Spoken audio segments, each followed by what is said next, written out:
Hello बच्चों, कैसे आप लोग। आज के लेक्चर में हम बात करेंगे 9 CBSE board chapter 6 lines and angle के बारे में। तो देखो स्टूडेंट, लाइन्स के बारे में हम सीखेंगे कैसे रिप्रेजेंट करना है, इससे रिलेटेड क्या क्या प्रॉपर्टी एग्जिस्ट करती है, उसके बारे में हम सीखेंगे स्टूडेंट। ठीक है, तो देखो यहाँ पर दिख रहा होगा 9 CBSE board chapter 6 lines and angle. तो सबसे पहले हम लाइन्स के बारे में बात करेंगे स्टूडेंट। लाइन्स, ठीक है, लाइंस क्या हो गया। तो लाइंस बेसिकली क्या होता है, अगर हम इसको रिप्रेजेंट करेंगे, एक पेपर पर ड्रॉ करेंगे, तो एग्जैक्ट उसको हम ड्रॉ तो नहीं कर सकते, एक पेपर पे ही ड्रॉ किया जा सकता है। जैसे ये एक लाइन रिप्रेजेंट कर रहा है, आई बात समझ में स्टूडेंट। ए एंड बी क्या रिप्रेजेंट कर रहा है, लाइन रिप्रेजेंट कर रहा है। अब यहाँ पे देखो दोनों तरफ एरो हैं इसके, ठीक है। तो लाइन के लिए बेसिक प्रॉपर्टी जो होती है, पहला होता है it is always straight line, ठीक है। मतलब ये क्या होता है, इज ऑलवेज स्ट्रेट, ठीक है। ये जो लाइन होती है हमेशा स्ट्रेट होती है।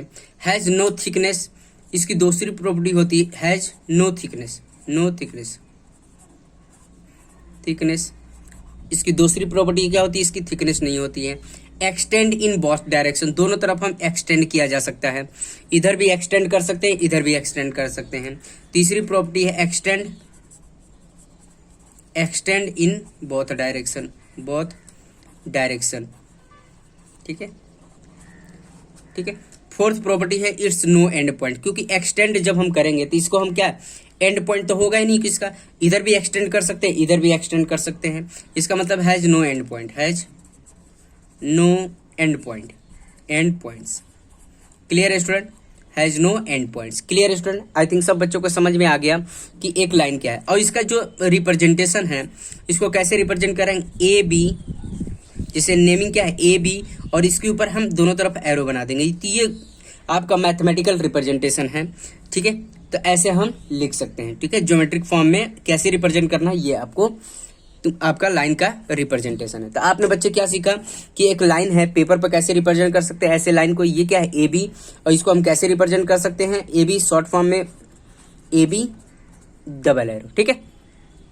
इज ऑलवेज स्ट्रेट, लाइन क्या होती है, हमेशा स्ट्रेट होती है, इसकी थिकनेस नहीं होती है, लेंथ होती है बट थिकनेस नहीं होती है।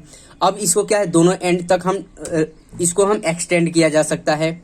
हैज नो एंड पॉइंट, इसके कोई एंड पॉइंट नहीं होता है स्टूडेंट। फिर इसका रिप्रेजेंटेशन ए बी, ठीक है। अब यहाँ पर देखो लाइन से ही निकल के आई है रे ऑफ लाइन। दो देखो लाइंस के ही दो पार्ट हैं, एक होता है रे ऑफ लाइन। रे ऑफ लाइन में क्या होता है स्टूडेंट, ध्यान देना, रे ऑफ लाइन ये लाइन का ही पार्ट है। अगर मान लो इसको यहां से कट कर दिया जाए, कट करके ये पार्ट पोर्शन बाहर निकाल दिया जाए, तो ये जो पोर्शन होगा जिसे पी बी, तो ये जो होगा उसको हम रे ऑफ लाइन बोलेंगे। इसको रिप्रेजेंट कैसे करेंगे स्टूडेंट, पी बी एक साइड एरो। क्लियर है। अगर मान लो इसको भी कट करके बाहर निकाल दीजिए, इसको अगर कट करके बाहर निकालो तो क्या हो जाएगा, देखो इधर जा रहा है ए पी, ठीक है। इतनी बात समझ, इसको कैसे रिप्रेजेंट करेंगे, पी ए, एरो किधर है, ए की तरफ, तो पी ए। आई बात समझ में। क्लियर है स्टूडेंट, इतनी बात समझ में आ रही है। तो ये हो गया आपका रे ऑफ लाइन, इसको हम क्या बोलेंगे, रे ऑफ लाइन बोलेंगे। अब इसमें देखो लाइन में क्या था, कोई एंड पॉइंट नहीं था, हैज नो एंड पॉइंट, ठीक है। इसमें क्या था, नो एंड पॉइंट, इसमें क्या है, वन एंड पॉइंट है, इसका स्टार्टिंग पॉइंट है लेकिन इसका फाइनल पॉइंट नहीं पता है हमें। देखो स्टार्टिंग पॉइंट है, यहां से स्टार्ट हो रहा है, ये यहां से स्टार्ट हो रहा है, बट ये कहां तक जा रहा है ये नहीं पता। इसको क्या करें, एक साइड में एक्सटेंड किया जाता है। ये क्या है, इसको देखें, इट इज ऑलवेज स्ट्रेट, ये भी क्या है, स्ट्रेट लाइन तो होते ही होते हैं। इट हैज नो थिकनेस, इसके पास भी थिकनेस नहीं होता। Extend in both direction, line क्या होती है, एक्सटेंड दोनों तरफ डायरेक्ट एक्सटेंड किया जा सकता था, बट रे ऑफ लाइन को केवल एक ही साइड एक्सटेंड कर सकती है, या तो ये या तो इधर, ठीक है। दोनों एक साइड एक्सटेंड किया जा सकता है, ठीक है। It has no end point, मतलब इसमें है क्या, वन एंड पॉइंट होता है। रे ऑफ लाइन में देखो, लाइन में क्या था, उसके पास कोई एंड पॉइंट नहीं था, बट यहाँ पर क्या है, वन एंड पॉइंट है, ठीक है। क्या है, पी एंड ये पी, ये स्टार्टिंग पॉइंट है, तो इसका मतलब ये क्या है, एंड पॉइंट है। क्लियर है स्टूडेंट, आई बात समझ में। आई थिंक सब बच्चों को समझ में आ गया कि रे ऑफ लाइन क्या होता है, ठीक है। नेक्स्ट इसका जो पार्ट होता है, इसका सेकंड पार्ट ये हो गया, ये पहला था, सेकंड थर्ड पार्ट होता है सेगमेंट। जैसे इसको हमने कट करके बाहर निकाली, सपोज करो इसको हमने बाहर निकाल लिया स्टूडेंट, ठीक है, पी क्यू पोर्शन को बाहर निकाल लिया, तो ये जो पी क्यू पोर्शन है इसको हम बोलेंगे लाइन सेगमेंट। पी क्यू क्या होता है, इसको हम बोलेंगे लाइन, ये क्या होता है, लाइन सेगमेंट होता है स्टूडेंट, सेगमेंट, ठीक है। इतनी बात समझ में, लाइन सेगमेंट होता है। लाइन सेगमेंट का रिप्रेजेंटेशन क्या है, जैसे पी क्यू, ऐसे, ठीक है। जैसे रे ऑफ लाइन का हमने देखा ऐसे किया, एक साइड एरो दिखाया, इसका भी एक साइड एरो दिखाया, इसका हमने दोनों साइड एरो दिखा रहा। अब लाइन सेगमेंट में क्या होता है, कोई एरो नहीं होता है, ठीक है। आई बात समझ में। तो ये प्रॉपर्टी तो एग्जिस्ट करेगी। ईटी देखो, इज ऑलवेज स्ट्रेट लाइन, ये भी स्ट्रेट लाइन ही होगी। इज हैज नो थिकनेस, इसकी भी थिकनेस नहीं होगी। बट यहाँ पे देखो एक्सटेंड इन बोथ डायरेक्शन, इसको हम एक्सटेंड नहीं कर सकते क्योंकि इसकी कुछ डेफिनेट लेंथ होती है, जैसे 4 यूनिट, 5 यूनिट, 6 यूनिट, बट इनकी नहीं होती है क्योंकि इसको जो लाइन सेगमेंट होती है उसकी डेफिनेट लेंथ होती है, ठीक है। बट इनकी डेफिनेट लेंथ नहीं होती, जो या लाइन या रे ऑफ लाइन की, ठीक है। अब ये कर्व एक्सटेंड इन, इसको एक्सटेंड नहीं किया जा सकता था। इट हैज नो एंड, तो इसमें क्या होता है, 2 एंड पॉइंट होते हैं स्टूडेंट। मतलब लाइन में क्या होता है, 2 एंड पॉइंट होते हैं। क्या है, पी एंड क्यू दोनों क्या है, एंड पॉइंट होते हैं, ठीक है। ये इनिशियल या फाइनल, क्लियर है स्टूडेंट। आए बस समझ। देखो इनके बीच का डिफरेंस हम देख लेते हैं स्टूडेंट। आपको डिफरेंस मैं लिख के बता देता हूं कि बेसिकली आपको समझ में आ गया ये क्या होता है, लाइंस क्या होता है, रे ऑफ लाइन क्या होता है, एंड लाइन सेगमेंट क्या होता है, और उसका रिप्रेजेंटेशन हमने देख लिया, ठीक है। अब हम क्या काम करते हैं, एक हम इनका तीनों के बीच का डिफरेंस देख लेते हैं। बेसिकली आप कैसे आइडेंटिफाई कर पाएंगे स्टूडेंट। तो देखो बच्चों, मैंने आपके लिए कुछ डिफरेंस लिख दिया है लाइंस, रे of line and line segment में। तो देखो इसको, लाइन को कैसे रिप्रेजेंट करते हैं, जैसे ये अभी हमने रिप्रेजेंट करके बताया। इसका जैसे ए बी लिखने का तरीका कैसे है, ए बी दोनों तरफ एरो बना देंगे, ठीक है। रे ऑफ लाइन को एक साइड एरो बनाएंगे, एंड लाइन सेगमेंट को ऐसे रिप्रेजेंट करेंगे, ठीक है। मैंने लिख रखा line has no end point, ठीक है। लाइन के पास कोई एंड पॉइंट नहीं होता, दोनों तरफ से एक्सटेंड किया जा सकता है। और रे हैज ओनली 1 एंड पॉइंट, एक ही एंड पॉइंट होता है रे के पास, ठीक है। इतने। और line segment has 2 and point, line segment के पास कितने एंड पॉइंट होते हैं, 2 एंड पॉइंट होते हैं स्टूडेंट, ठीक है। नेक्स्ट है, a line does not have definite length, line के पास कोई डेफिनेट लेंथ नहीं होती है। जितना भी इसको एक्सटेंड करना चाहोगे एक्सटेंड कर सकते हो, इसकी कोई डेफिनेट लेंथ नहीं होती है। रे की भी कोई डेफिनेट, रे of line does not have a definite length, इसकी भी डेफिनेट लेंथ नहीं होती क्योंकि हमें फिक्स लेंथ नहीं होती स्टूडेंट इनकी, क्योंकि इसको चाहे तो जितना भी एक्सटेंड किया जा सकता है, ठीक है। और line segment has the definite length, line segment की डेफिनेट लेंथ हो सकती है, क्या हो सकती है, 4 हो सकती है, 8 हो सकती है, ऐसी लेंथ हो सकती है, ठीक है।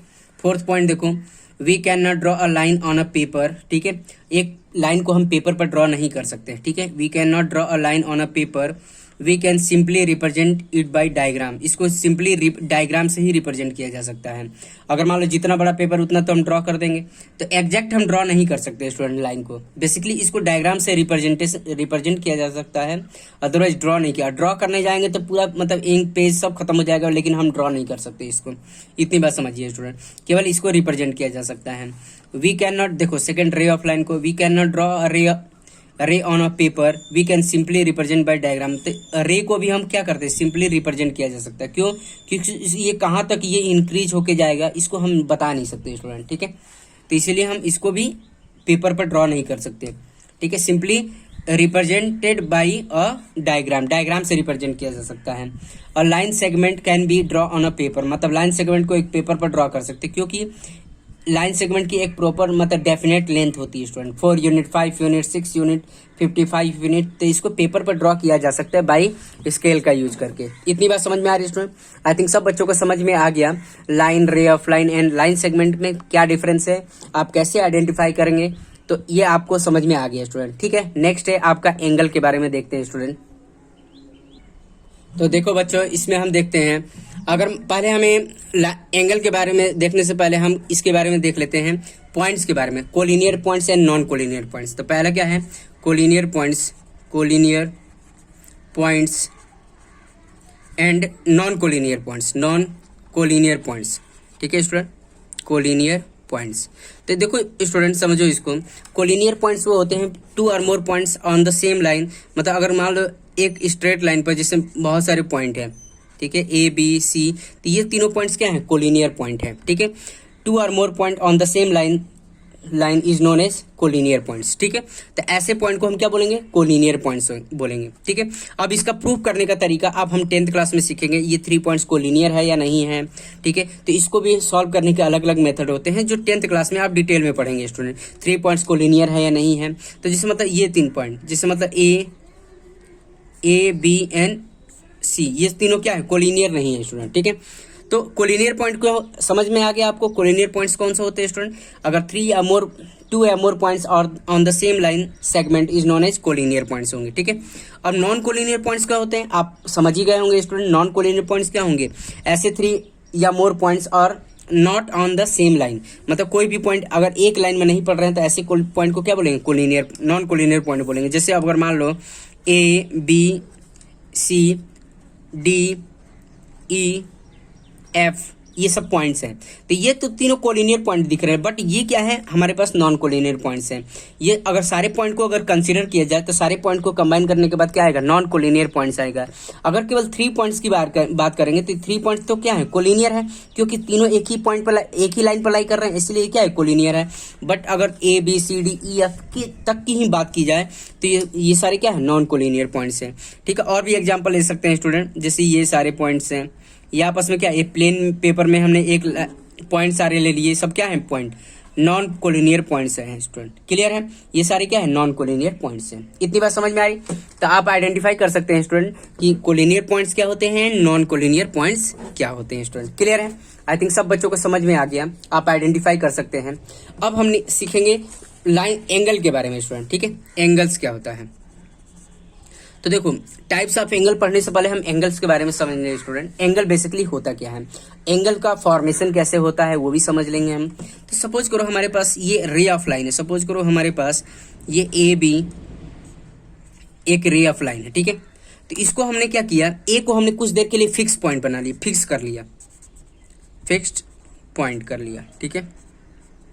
अब क्या काम करेंगे हम, इस ए को फिक्स करके ऐसे रोटेट कर रहे हैं हम, ठीक है। इस लाइन को रोटेट किया, ऊपर भी रोटेट कर सकते हैं और नीचे भी रोटेट कर सकते हैं। तो इनके रोटेशन से जो हमें मेजरमेंट मिलेगा वही हमारा एंगल होता है स्टूडेंट। तो देखो, हम ऊपर की तरफ रोटेट करने पर हमारे पास ये ऐसी सिचुएशंस आएंगी, ऊपर की तरफ हमने रोटेट किया तो ऐसी सिचुएशन आएगी, इसी को हम एंगल बोलते हैं स्टूडेंट, ठीक है, इसी को हम एंगल बोलते हैं। अगर मान लो सपोज करो इस रे ऑफ लाइन को, ठीक है, ए बी, अब हमने कैसे रोटेट किया, एंटी क्लॉकवाइज रोटेट किया। अगर हम क्लॉकवाइज रोटेट करें, सपोज करो हम ऐसे रोटेट करें, क्लॉकवाइज रोटेशन करेंगे तो ये हमारा एंगल बनेगा, ये भी हमारा एंगल होगा, ठीक है, ये एंगल होगा, क्लियर है स्टूडेंट, ये हमारा एंगल होगा।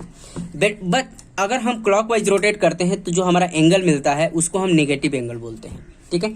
ये बेसिकली आप 10th 11th क्लास में डिटेल में सीखेंगे स्टूडेंट, अभी बेसिक आइडिया के लगा लीजिए कि अगर हम क्लॉकवाइज रोटेट करेंगे, क्लॉकवाइज जब रोटेट करते हैं तो जो हमारा एंगल मिलता है वो नेगेटिव एंगल मिलता है। मतलब एग्जांपल अगर देखा, -30 डिग्री, -60 डिग्री, -70 डिग्री, ये सब क्या है, नेगेटिव एंगल है, ठीक है। -120 डिग्री, ये सब क्या है, नेगेटिव डिग्री। माइनस क्यों आया, क्योंकि हम क्लॉकवाइज रोटेशन से हमें जो एंगल मिलता है उसको हम नेगेटिव एंगल बोलते हैं।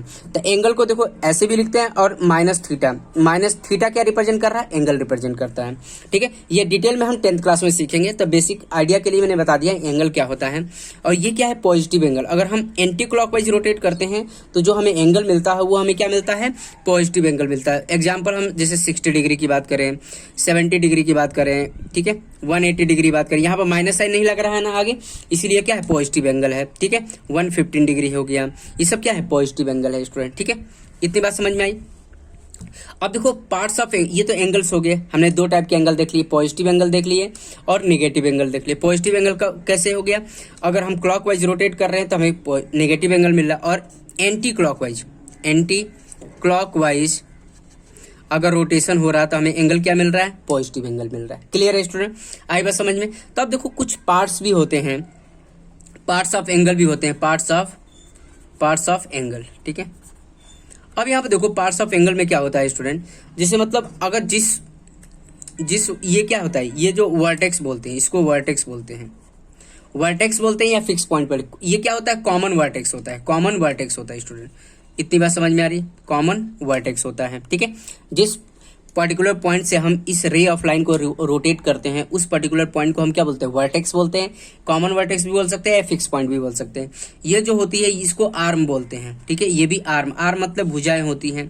तो अब ये कौन सी आर्म होगी, दोनों आर्म होगी, बट ये क्या इनिशियल आर्म होगी, ये क्या हो, इनिशियल आर्म मतलब स्टार्टिंग में यही तो थी, इसी को तो रोटेट करके हमने ये लेके आए।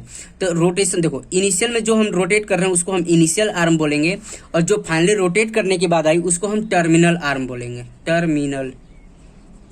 टर्मिनल आर्म होता है ये। क्लियर है स्टूडेंट। वैसे यहाँ पर भी हम बोल सकते हैं, इसको क्या बोलते हैं, कॉमन वर्टेक्स बोलेंगे, कॉमन वर्टेक्स होगा। और ये भी बोल सकते हैं or fix point, fixed point, जिस पर्टिकुलर पॉइंट से रोटेट करते हैं उसको फिक्स पॉइंट भी बोलते हैं, कॉमन वर्टेक्स भी बोल सकते हैं। अब यहाँ पर देखो, इसको क्या बोलेंगे, आर्म बोलेंगे। कौन सा आर्म बोलेंगे, इनिशियल आर्म बोलेंगे, इनिशियल आर्म। अब 10th क्लास में आएंगे तो इनिशियल साइड भी बोलते हैं, बहुत सारे नाम होते हैं, लेकिन 9th लेवल के लिए इतना सफिशियंट है आपको, ठीक है। अब इसको क्या बोलते हैं, टर्मिनल आर्म, टर्मिनल आर्म बोलेंगे, ठीक है। आपको बात समझ में आया स्टूडेंट। तो इनिशियल जो साइड होती है उसको इनिशियल आर्म बोलते हैं, और जो रोटेट कर आफ्टर रोटेशन के बाद जो हमारा ये आ गया, हम उसको क्या बोलेंगे, टर्मिनल आर्म बोलेंगे।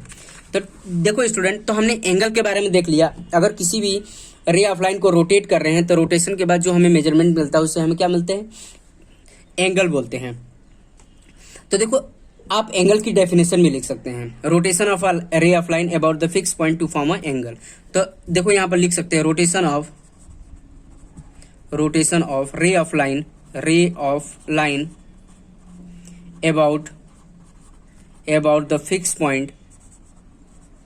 About the fix point two form an angle, ठीक है, ठीक है। या देखो, रोटेशन ऑफ रे ऑफ लाइन, या यहाँ पे भी लिख सकते हैं मेजर ऑफ रोटेशन ऑफ रे ऑफ लाइन, मेजर ऑफ, इस यहाँ पे लिख सकते हैं मेजर ऑफ, देखो मेजर ऑफ रोटेशन ऑफ रे of line about the fix point two form an angle, ठीक है। क्या लिखेंगे, यहाँ पे लिखेंगे मेजर ऑफ रोटेशन स्पेलिंग गलत मिस्टेक हो गया, रोटेशन RO, ठीक है, ये होगा मेजर ऑफ रोटेशन ऑफ रे of line about the fix point two form an angle. तो ऐसे आप डेफिनेशन बना सकते हैं स्टूडेंट, ठीक है। क्लियर है स्टूडेंट। तो देखो, तो आप कभी भी कोई पूछे तो बता सकते हैं मेजर ऑफ रोटेशन ऑफ रे of line about the fix point two form an angle. Clear है स्टूडेंट। तो हमारे पास जो डेफिनेशन ये मिल चुकी है। क्लियर है स्टूडेंट। अब हम देखेंगे टाइप्स ऑफ एंगल के बारे में बात करेंगे स्टूडेंट। टाइप्स ऑफ एंगल क्या होता है, तो देखो बच्चों, हम टाइप्स ऑफ एंगल के बारे में बात करेंगे। टाइप्स ऑफ एंगल, पहला एंगल है एक्यूट एंगल, एक्यूट एंगल, ठीक है। तो देखो, एक्यूट एंगल में क्या होता है, the angle lie between the 90 and 0 degree is known as acute angle. कोई भी एंगल अगर 90 से छोटा और 0 डिग्री से बड़ा हो तो वैसे एंगल को हम क्या बोल देंगे, एक्यूट एंगल बोलेंगे। जैसे मतलब अगर हम ड्रॉ करने की कोशिश करेंगे तो ड्रॉ ऐसे कर सकते हैं, ठीक है, जैसे ये एंगल, ठीक है। ये जो एंगल होगा हमारा, एंगल को किससे रिप्रेजेंट करते हैं, थीटा से।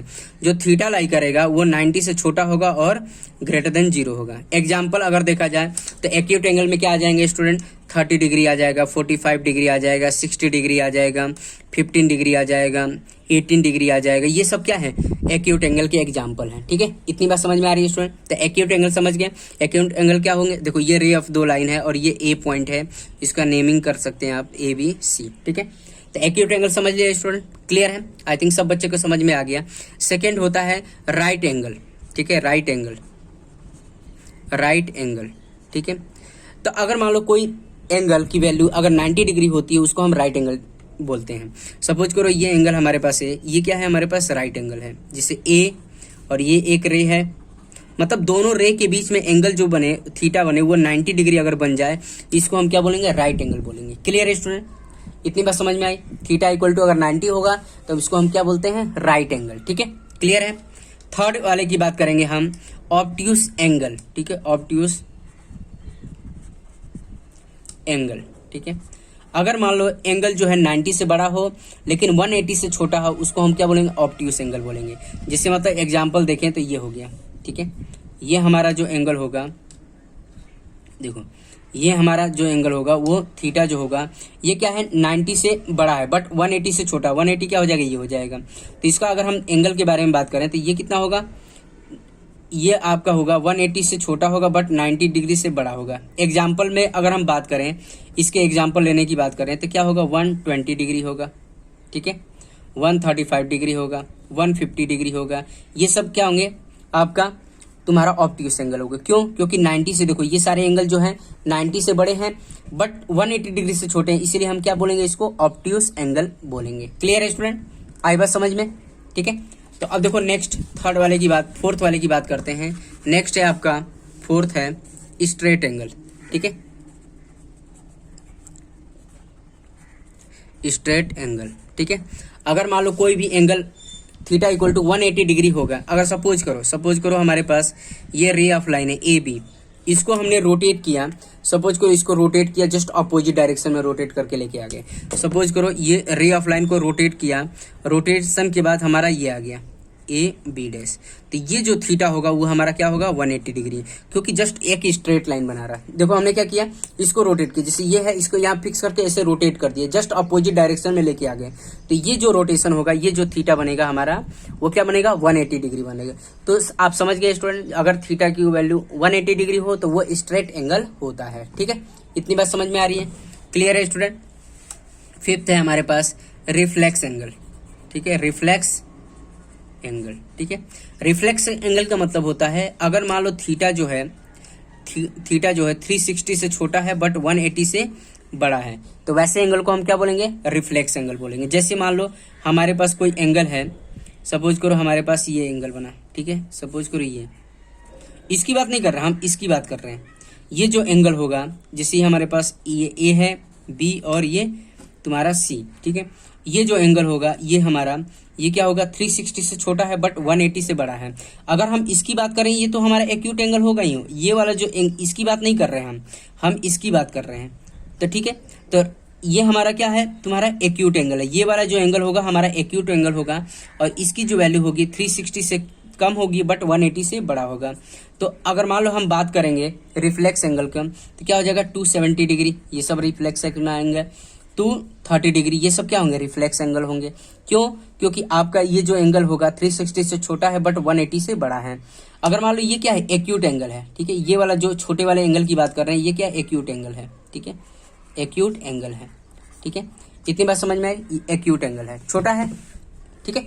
अगर मान लो हमारे पास, इतनी बात समझो कि acute angle plus reflex angle दोनों का सम कितना होता है, 360 डिग्री होता है। इतनी बात, ये फॉर्मूला आप याद रखिए स्टूडेंट, रिफ्लेक्स एंगल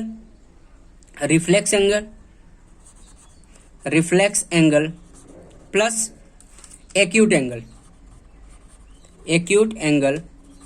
इन दोनों का जो सम होता है 360 डिग्री होता है, ठीक है। अगर मान लो आपको रिफ्लेक्स एंगल दे रखा है, सपोज करो आपको रिफ्लेक्स एंगल दे रहा है, तो एक्यूट एंगल निकाल सकते हैं। कैसे, एक्यूट एंगल क्या हो जाएगा, acute angle equal to 360 degree minus reflex angle, ठीक है, रिफ्लेक्स एंगल। अगर मान लो आपको एक्यूट एंगल दे रखा है तो रिफ्लेक्स एंगल निकाल सकते हैं, क्लियर है। तो एक्यूट एंगल, देखो एक्यूट एंगल दे रखा है तो रिफ्लेक्स, तो क्या हो जाएगा रिफ्लेक्स का फॉर्मूला, रिफ्लेक्स एंगल का क्या हो जाएगा फॉर्मूला, 360 डिग्री माइनस, देखो रिफ्लेक्स एंगल इक्वल टू क्या होगा, इसको इधर लेके आएंगे तो 360 माइनस एक्यूट एंगल। इतनी बात समझ में आ रही है स्टूडेंट, क्लियर है। आई थिंक सब बच्चों को समझ में आ गया कैसे सॉल्व करना है, ठीक है। एक होता है आपका complete angle student. Complete angle क्या होगा कि अगर मान लो पूरे रोटेट करके कंप्लीट एंगल, ठीक है, इतनी बात समझ में आ रही है। तो कंप्लीट एंगल जो होता है स्टूडेंट, कंप्लीट एंगल कि अगर मान लो रे ऑफ लाइन है, सपोज करो हमारे पास रे ऑफ लाइन ए बी है, तो उसको हमने रोटेट किया, सपोज करो हम रोटेट कर रहे हैं, जैसे इसको कंप्लीट एंगल बोलते हैं। ये क्या होगा, कंप्लीट करने के बाद, पूरा कंप्लीट रोटेशन करने के बाद हम इसी पर लेके आ गए, जो इनिशियल आर्म और टर्मिनल आर्म एक ही हो गई, मतलब इसको पूरा रोटेट किए, जैसे यहाँ से रोटेट करना स्टार्ट किए, यहाँ से रोटेट किए, यहाँ से रोटेट किए, और सेम इसी पर लेके आ गए, मतलब सेम इनिशियल आर्म और टर्मिनल आर्म दोनों एक ही हो गई। इसका मतलब ये जो थीटा होगा वो 360 डिग्री होगा, तो इसी को हम कंप्लीट एंगल बोलते हैं स्टूडेंट, क्लियर है। आई थिंक सब बच्चों को समझ में आ गया कंप्लीट एंगल क्या होता है, ठीक है, एक्यूट एंगल क्या होता है, ये सब चीजें समझ में आ गई स्टूडेंट, ठीक है। तो कंप्लीट एंगल में आप समझ गए 360 डिग्री होता है, और इनिशियल एंड टर्मिनल आर्म दोनों इक्वल ही होती है स्टूडेंट, क्लियर है। तो एक्यूट एंगल क्या हो गया, राइट एंगल हो गया हमारा, ऑब्ट्यूस एंगल हो गया, स्ट्रेट एंगल हो गया, रिफ्लेक्स भी हो गया, और हमने ये फॉर्मूला भी देख लिया, reflex plus acute angle equal to 360 degree, clear है। एंड कंप्लीट एंगल भी हो गया स्टूडेंट, क्लियर है। आई थिंक सब बच्चों को समझ में आ गया है। तो नेक्स्ट होता है student supplementary angle. Supplementary angle का मतलब होता है कि ऐसे दो एंगल जिनका सम जो हो आपका 180 डिग्री हो। सपोज करो हमारे पास दो एंगल लिया, सपोज करो ये एंगल हो गया, ठीक है, ये हो गया 120 डिग्री, एंड दूसरा एंगल जो हो गया 60 डिग्री, सपोज करो हमारे पास 60 डिग्री हो गया, ठीक है। तो ऐसे दो एंगल, ये थीटा 1 मान लिया, ये थीटा और थीटा टू जो होता है एंगल का रिप्रेजेंटेशन होता है।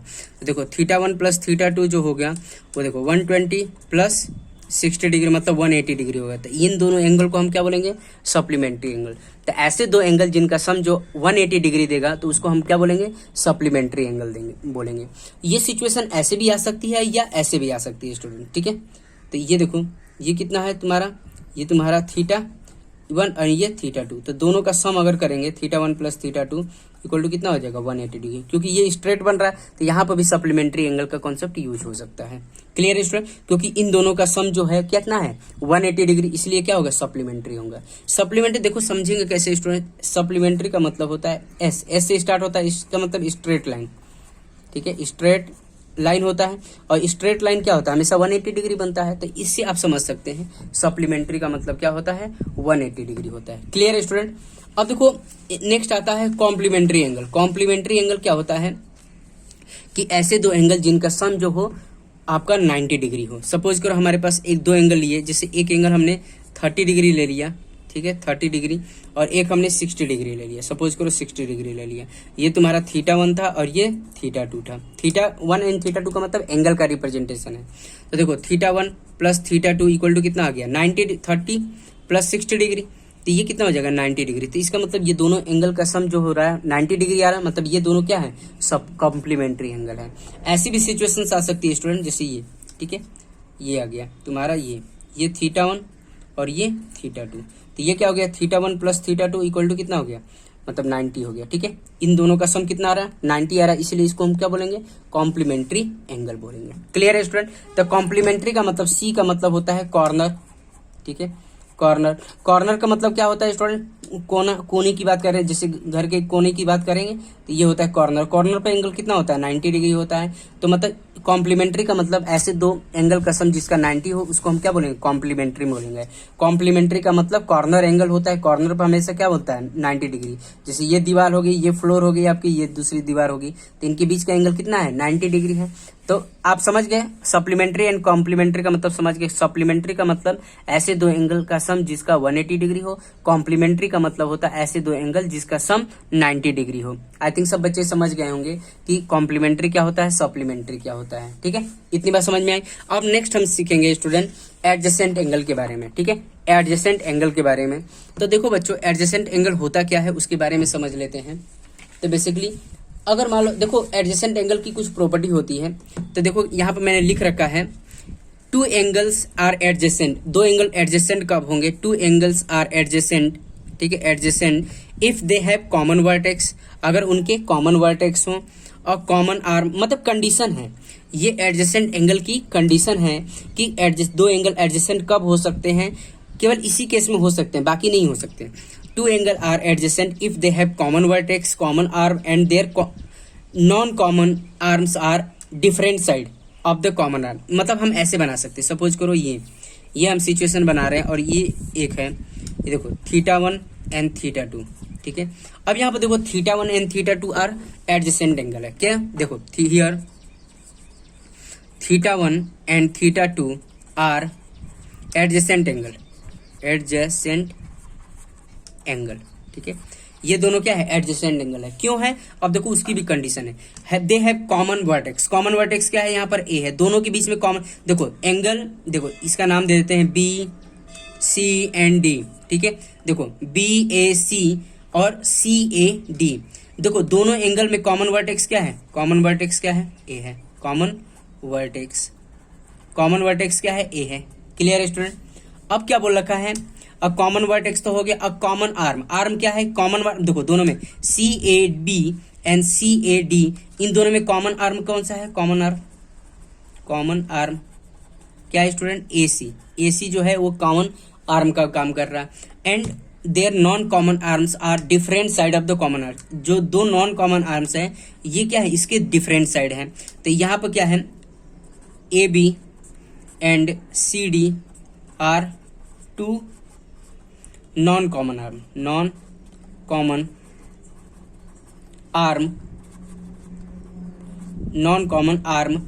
Are different side of the common arm. ये क्या है different side of the common arm है। क्लियर है स्टूडेंट?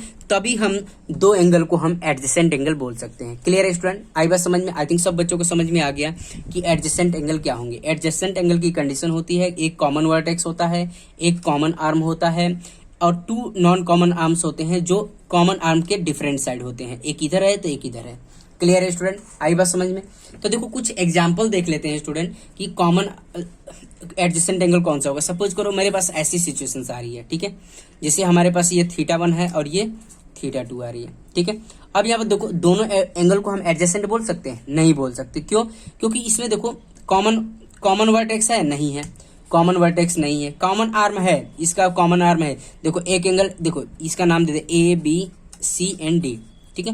देखो A B C and B C D, but यहाँ पर देखो कॉमन आर्म तो है बट कॉमन वर्टेक्स नहीं है, इसीलिए क्या होगा? एडजेसेंट नहीं होगा, एडजेसेंट एंगल होगा ही नहीं। क्लियर है स्टूडेंट? आई बात समझ में? आई थिंक सब बच्चों को समझ में आया। एक और एग्जाम्पल देख लेते हैं। देखो जब तक हम एग्जाम्पल नहीं समझते तब तक समझ में नहीं आएगा। देखो यहाँ पर देखो ये जैसे हमने एंगल बना दिया, सपोज करो हमने ये हमारा एक्स हो गया, ये वाई हो गया, ठीक है। तो ये दोनों एडजेसेंट होंगे? नहीं होंगे। क्यों? क्योंकि इसका देखो कॉमन वर्टेक्स तो है लेकिन कॉमन आर्म नहीं है। क्यों नहीं है? देखो यहाँ पर देखो ये एंगल वाई है, ये एंगल एक्स है, तो देखो इनके कॉमन वर्टेक्स ये है। कॉमन आर्म कौन सा है? नहीं है, कोई भी कॉमन आर्म नहीं है। ये इसके लिए आर्म ये है और इस एंगल के लिए आर्म ये है, तो ये कॉमन आर्म नहीं है स्टूडेंट। क्लियर है? इतनी बात समझ में? तो ये भी दोनों एडजेसेंट एंगल नहीं होंगे। और भी सिचुएशंस बन सकती है, ओवरलैपिंग की प्रॉब्लम आ सकती है। ओवरलैपिंग का मतलब ये पूरा एंगल क्या है? एक्स है और एक एंगल ये बना दिया वाई, तो ये भी क्या है? आपस में ये एडजेसेंट नहीं है। क्यों? क्योंकि यहाँ पर देखो ओवरलैप की, ये पूरा एंगल एक्स है, एक्स पूरा है और ये वाई पूरा है।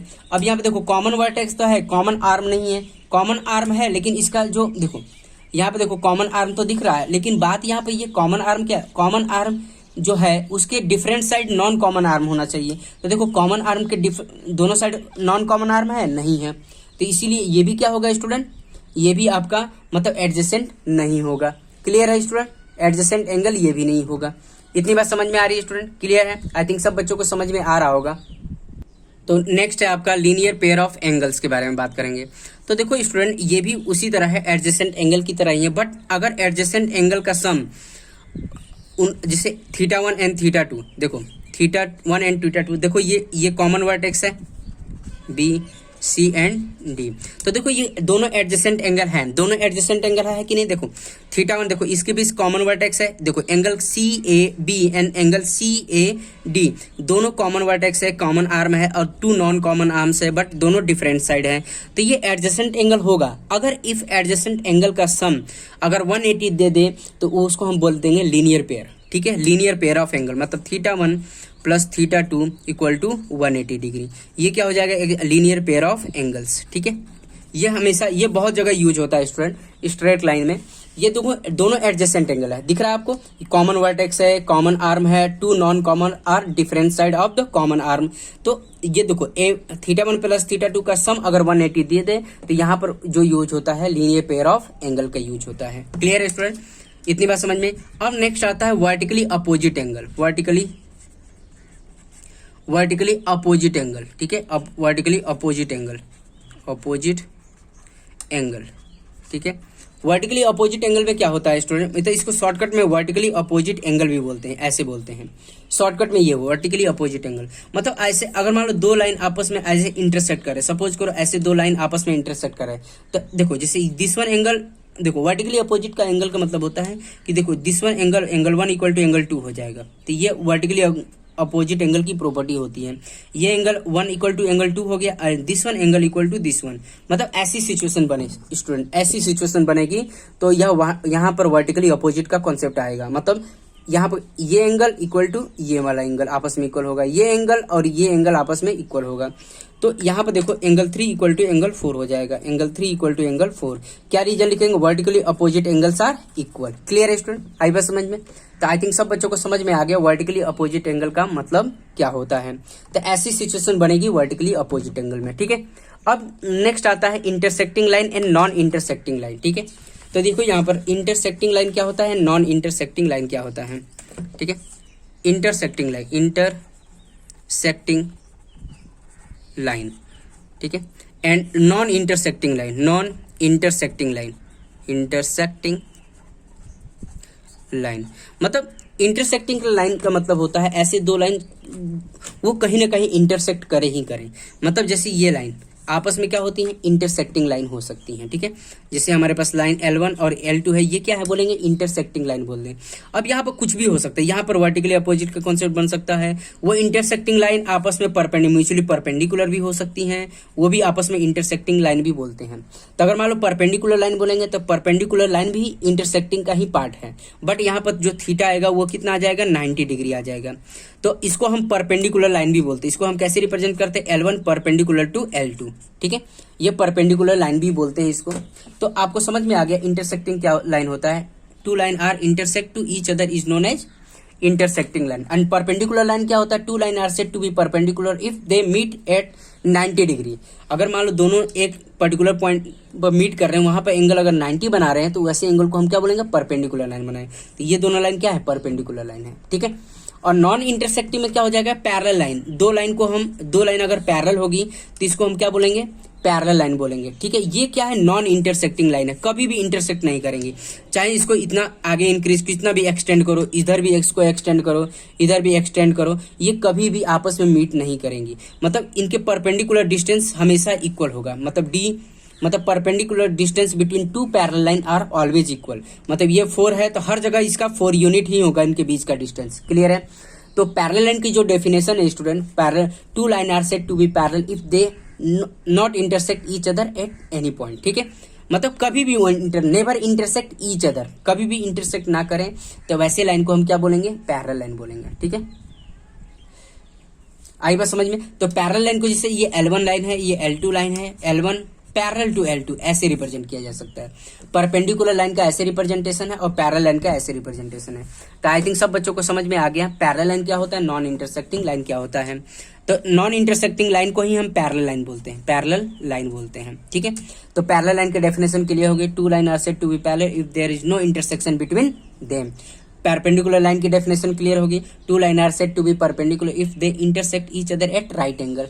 और इंटरसेक्टिंग लाइन का ही पार्ट परपेंडिकुलर लाइन है, ठीक है स्टूडेंट। तो आई थिंक सब बच्चों को समझ में आ गया लाइन्स एंड एंगल के बारे में। तो ठीक है स्टूडेंट, तो आज के देखो वीडियो बहुत लंबी हो जाएगी स्टूडेंट, इसीलिए मैं अब आगे इस वीडियो लेक्चर में नहीं कंटिन्यू करूंगा। अब हम नेक्स्ट एक्सरसाइज के क्वेश्चन करेंगे आने वाले वीडियो लेक्चर में, ठीक है स्टूडेंट। तो आज के लिए इतना ही, ओके, थैंक यू।